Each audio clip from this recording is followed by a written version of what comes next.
shout out to Josh, as always, for the amazing game news and top 10 list, despite how messed up the list may have been.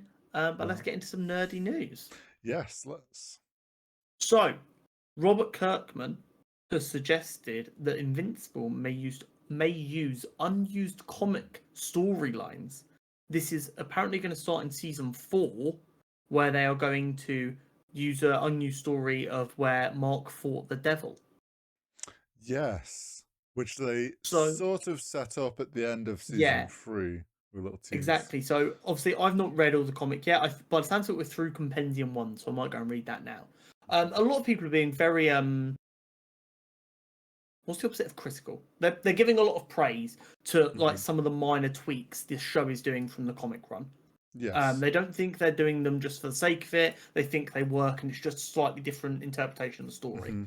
And with Robert Kirkman having written the comic or been a part of the comic team, he's obviously aware of stories that they storyboard and thought about and ended up not using. Yeah. And the way he's kind of viewing like the non-plot dependent stuff. So this could be a fun way to tell some of them stories we wanted to tell but didn't get to. Yes. And then there's still value to going back and reading the comic. So I think that's kind of cool. Oh yeah, and like we saw them sort of dip their toe in with adding the monologue in for Conquest. Exactly. They've changed some bits, they've changed the order of some bits, and taking stories that they were excited to tell but they never found a way to get in to the comics, and going, right, we're still going to tell them stories. And then if you want to see what else Mark was getting up to around the same time, you can go back and read the comics. That's brilliant. Because of all comic runs, Invincible is the easiest to retroactively go back and read. Yeah. You can buy the 3 compendiums. They're not cheap, but you can buy them, Yeah. and you can just read it start to finish. I don't think you ever did watch Ted Lasso. It is officially getting a 4th season, and in the 4th season, he's going to be taking on a women's team. This has been rumored for about 6 months now. Yeah, I remember. But it's finally been announced. Okay. I'm incredibly excited for this. We did a month free trial of Apple TV when just after season 3 came out, and me and Jenna binged Ted Lasso 1, 2, and 3 back to back to back. I adore that show. I know a lot of people are weirdly anti it on Twitter, but Twitter hates everything. I genuinely think it's some of the better TV out there. I think it made football a lot more accessible to people who've previously been intimidated by it. I know it helped Jenna want to consider watching football, and now she loves it. I think it's great. It's very funny. It's very wholesome. I'm really excited. And with women's football starting to be at that precipice of really having a chance to take off in this country, I think this could do it a lot of good. I say that as an Arsenal women's season ticket holder. I'm doing my part. I remember when this was rumored, and I just thought I'd known it ended in a pretty solid, like, good way. They absolutely could have left it where they did. I'm glad they haven't. I think. Well, I also think the idea of them coming back, bringing it back, so he's doing a women's team, I think also is something that seems like it would make a lot of sense and a good way to bring this story back and continue it, rather than him just being like, oh, he's now doing the same thing but for another men's team. Like, at least it gives them a lot to work with in a new direction. Yeah, and obviously it gives new problems. Like, the show isn't afraid to tackle the big issues. Although it handles it in a pretty comedic way a lot of the time, it's not afraid to tackle big issues. So it is absolutely going to go after how people talk badly about women's football for no fucking reason. Yeah. And I'm excited to see how they do that.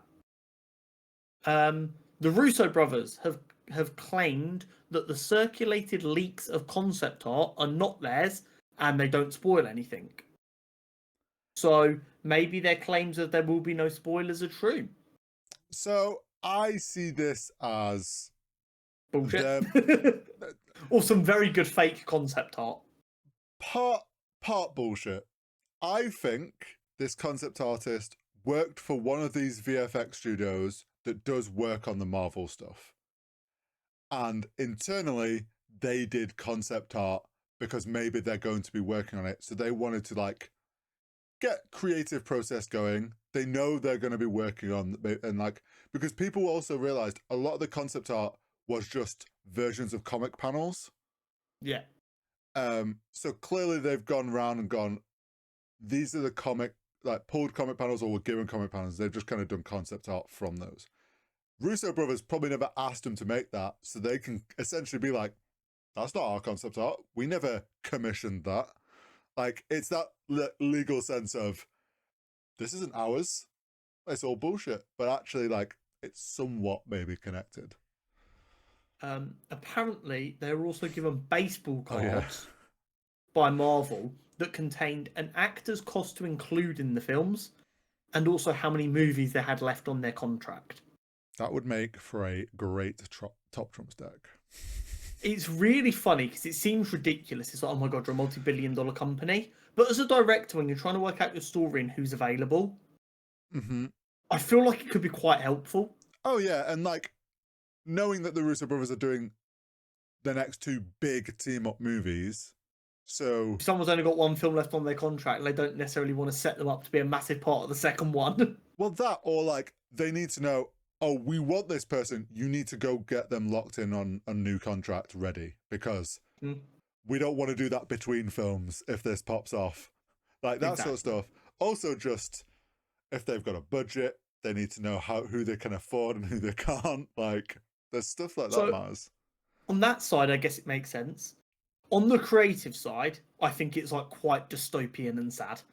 Because it does just feel like they're going, I'm going to play Doctor Doom and the Fantastic Four, and then it's going to be set in a desert because I've spent all the money on characters. Like, I understand that budgeting does matter for films. I'm not oblivious to that. It just feels quite sad that the characters may or may not be in the film based on who they can afford versus what the story needs. I imagine the budgeting will be not as strict as we think. It will be more a case of the Russo brothers go, this is the people we're using. This is how much it's going to cost you. That's what it is. And Disney's like, okay, we just want to know what this is going to cost. What we're on the hook for, yeah. Yeah, and also like the contracts. Like, I think it's useful as long as they're not being strict of like we can only use these people. Like if they're just like, also you got to remember they stepped away from a while, so they're probably disconnected a bit of who is in and who's playing what characters and stuff, and like they need that kind of easy refresh sort of thing. A sequel to Starship Troopers is apparently in the works. Yeah. Now, this goes one of two ways, right? As we saw over the last year and a bit, people really, really, really struggle to understand media anymore. Starship Troopers is like prime example of that. People don't realise it's like satire at all, which is genuinely kind of terrifying. So this sequel goes one of two ways. Either it kind of wakes some people up and they start to understand what satire is again, or to make it obvious to the people who need to know that it's satire, it's going to be so hit you over the head with a brick, a la The Boys, that people are like, oh my god, it's gone woke. And then we're going to be standing there pulling our hair out going, it's literally the exact same idea, it's just you're so thick they had to make it so obvious that now you're missing the point. I mean, they could go like Helldivers level of like in your face. But people miss the point of that. Well, yeah, I know, but like, here's the thing. Enough people got the point, though, that I think they just need to be like, they just need to double down. Like, make it a bit more obvious just to be like really in your face with it. And if people miss the mark, just make fun of them. People will just make fun of them for missing the mark. It's just scary, isn't it? How much people just can't even understand what they're watching anymore. This one's quite cool, I think. I'll get your opinion on this, but I think this is quite cool. The Spider-Man Noir series is considering doing a black and white release alongside a full color release because they've said they've looked at some of the footage they've already got in black and white, and it looks really good, they think. So they're really tempted to release it in black and white as well as the color. Hot take: it should only be released in black and white. I'd also be kind of, my opinion for a long time has been bring style back to films. Yeah. I think this would be a really aggressive way for a TV show to just go, we're doing something unique. The what was the special called? The Werewolf by Werewolf Night by Night, was black and white, worked and perfectly fine. and Everyone it raved worked about so everyone well. Yeah, raved about how it was such like a nice creative take for Marvel to take. Yeah, it was a whole. I'm kind of okay for them to release it in black and white and color for one reason. I will exclusively watch the black and white version and then look down on anyone who just watches the color version. Yeah, Just a little bit of like a I'm better than you. I always like having that option, you know. or just do black and white and then like 2 months later release in color, so they'll have a second run at the box office. Percy Jackson has already been renewed for season 3 ahead of its season 2 release in December. Okay. They are targeting yearly releases with this show. I respect the fuck out of it. It's nice to see that these streaming services seem to be at least confident in some of their shows now. Mm-hmm. That they seem to be trying to be a bit more proactive so there's not as long waits anymore, which I like. Yeah, Prime's been doing a good job of it. Disney's getting better. Mm-hmm. I imagine Obviously, part of the urgency for this as well is obviously they don't want the actors to age too much. that You that will can't also afford be a 3-year gap in between seasons. because we already people mentioned that with Between the episode teaser. 1 and episode 10, he gets like Oh yeah, 6 inches taller. and then also the teaser we got for the net, like people were like, oh, they need to. His voice has dropped an entire Yeah. octave. So I think there'll have been a bit of like, okay, if we want this show to work as best, we need to be committed to it. Maybe Netflix will follow suit. Maybe they'll commit to a show for more than one season. Best they can do is 1 episode, I'm afraid. The production company for Doomsday is For All Times Production UK, a reference to the TVA's tagline for all time, always. Interesting. There's not really much to be said about it, it's just worth noting. I mean, anyone probably could have guessed TVA is probably going to be involved in these films. It just kind of makes sense, really, doesn't they've it? been set up across multiple things now. Like they've been the most consistent part of the MCU post Endgame at this point. Yeah. According to Collider, voice acting work for season 3 of X-Men 97 is about to begin. Okay. So exciting. Good progress going on there. Mm. According to Tony Gilroy, the creator of Andor, who's been just in the news with some banger quotes recently, he said, "We're trying very rigorously to be more serious about this shit than anyone has ever been." I mean, I fuck with this heavy. we know that surely the Andor creators know they created a gem with the first season, and then they saw people respond the same way, and they're coming into season 2 being like, "Oh, we've cooked again, people, and we're gonna make sure you know we've cooked again." I just, ironically, the trend of the world, right? And there's been studies on this. Is that the speed at which a TV show cuts has only got shorter. So like 20 years ago, it was like there was a cut every like 30 seconds, and now it's like every 10 seconds. And like if you actually go back and watch old shows, and then watch something new, you can feel it. Yeah. Like the camera doesn't linger ever anymore. And Andor's like quite different to that. It doesn't feel like it cuts a lot. It lets the camera linger a little bit. And that's part of what I love about it. Some of the writing in the first season of Andor is genuinely some of the best writing I've seen. And the fact that he himself's going, we are taking this very seriously. We want to treat Star Wars in what it can be and elevate what we've already done, makes me excited beyond belief. This is the other thing. Like, we know internally with Star Wars, there's so much uncertainty on like what they should do for the future, what films should they like. No one is really confident about the direction. I love the idea of the people that have made Andor are there in the office watching everyone else be like, "Oh, we don't know what project we should do," and they're just like, "No, we know exactly what we're doing. We're so confident in it. Like, to just be the ones amongst the chaos to be like, we've nailed our thing. Get your shit together, because like we're set on what we're doing over here." Absolutely. So I hope more. following Daniel Craig leaving the project, Colin Farrell is apparently in talks to star in Sergeant Rock. Interesting.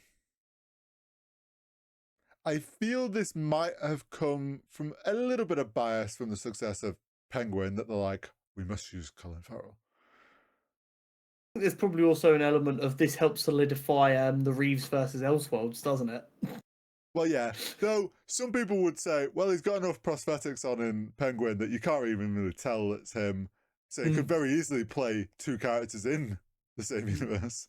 It's an interesting thing. Obviously, it's no done deal yet. It's just being discussed. He's a brilliant actor, so I don't see it being a massive issue. But it is always interesting to keep an eye on stuff like this. A live-action God of War series has been greenlit for 2 seasons by Amazon. Not upset about that. It's quite cool. This, however, not so much. Showrunner Ronald Moore has said he's not going to play the games as he's not a gamer. I can't remember with the Fallout show if there was something similar of like, I'm not going to play the game, but I understand them or something. I know the Halo series, the guy said, oh, I've not played any of the games. And we all know I've not read any of the books. I'm not going to play any of the games. Blah, blah, but I blah. can't remember if there was something similar with Fallout, which was caused us to be unsure at the beginning. I know Ella Perel, the lead actress who plays Lucy, played Fallout 4. She was told to play Fallout 4. Granted, she said herself it's the only game she's ever played, and she's not finished it. She just likes running around, which is a completely fine way to play video games, by the way. If you feel like you have to play video games to completion, that's not the objective of a video game. The objective is to have fun. But also with Fallout, I don't think it's as big an issue. With God of War, I feel like playing the games is a much bigger deal. Okay, I've just checked it. Fallout TV producer did play the games, but they didn't make it a requirement for the cast to play, but said if they want to, they can. Exactly. Whereas I feel like, and don't get me wrong, just because the showrunner's not played it isn't necessarily an issue. No. But that being one of the quotes you lead with in like the announcement, it just doesn't fill people with confidence, does it?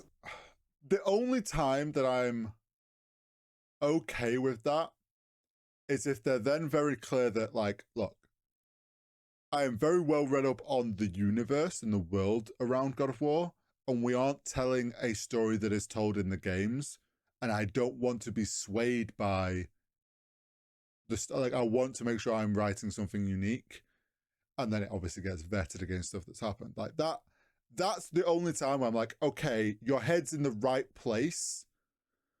I have some level of like, we'll see how this goes. But like what happened with Halo, where it's like, oh, I'm not playing the games, I'm not reading it. And then they're still telling the same story and change significant things and don't really understand the characters properly. Fans get pissed off and it makes the show flop. And it got cancelled. And look what happened to Halo. It was a mess. Look what they did to my boy. Whereas hopefully it's more like Fallout and this is a success. Maybe we're pleasantly surprised because we did go into that cautiously optimistic. Who knows? We'll have to wait and see. Yeah. According to Robert Kirkman via Variety, Thragg has already been cast for Invincible Season 4 and is, quote, amazing. We mentioned about exciting times. We were discussing Invincible earlier, but imagine it's Bryan Cranston. Just get even more of the Breaking Bad crew on board. Imagine. I mean, from what I've seen, comic fans have been eagerly awaiting this Viltrumite to show up. As far as I'm aware, Thragg is the emperor of the Viltrum Empire. Got you. If my understanding is correct, I might be wrong. All I see is things about his hairline being so sharp and his mustache. So I mean, the fact that they've already cast him, they've made a decision, and they're very happy with it. Very confident we're going to get another incredible performance in this show. And this is quite possibly the most weirdly excited thing that I'm going to get to say. I know you don't have this because I added this up after I sent the notes over to you. Power Rangers have this is in talks to return via Disney Plus. Yes. Interesting. One of the biggest travesties of the last probably 10 years at this point Mm. is the last Power Rangers film flopped. Because that film is genuinely very good. It's like the perfect amount of what a Power Rangers film should be in the modern era. And for some reason it flopped. I would have watched 6 of them films. If they're going to bring it back as a TV show, but in that kind of vibe, I am all over it. I mean, it'll be cool to see it come back. I just hope they don't lose its essence, if you get what I mean. They either need to make it just like old school how they did Power Rangers, where they just come up with a new theme, but it follows the exact same structure as everything else, and it's designed for kids, which I'd be fine with. I probably wouldn't watch it, but I'd be fine with. Or they distill the essence of what Power Rangers should be, and then they rebuild everything around that for a modern audience, and I'm okay with that as well. But I think, well, like you always talk about how kid shows when you were growing up were the best. Everyone had the best kid shows. One of the things that was like really relied upon for like a number of generations was they all had their own Power Rangers. Yeah. And now kids don't have that, and that's wrong.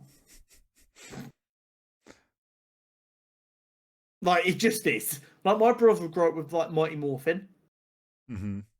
And like the first ones that I felt like were like my Power Rangers were SPD, Space Patrol Delta, my goats. But I also watched a lot of the ones in between because my brother was still watching Power Rangers and I was still watching it. So I got to experience like Lightspeed Rescue, which was goated. Like, there's so many great Power Rangers stories out there in different casts, and I just need it to come back in a meaningful way. Well, and this will be it. Mark my words. Potentially.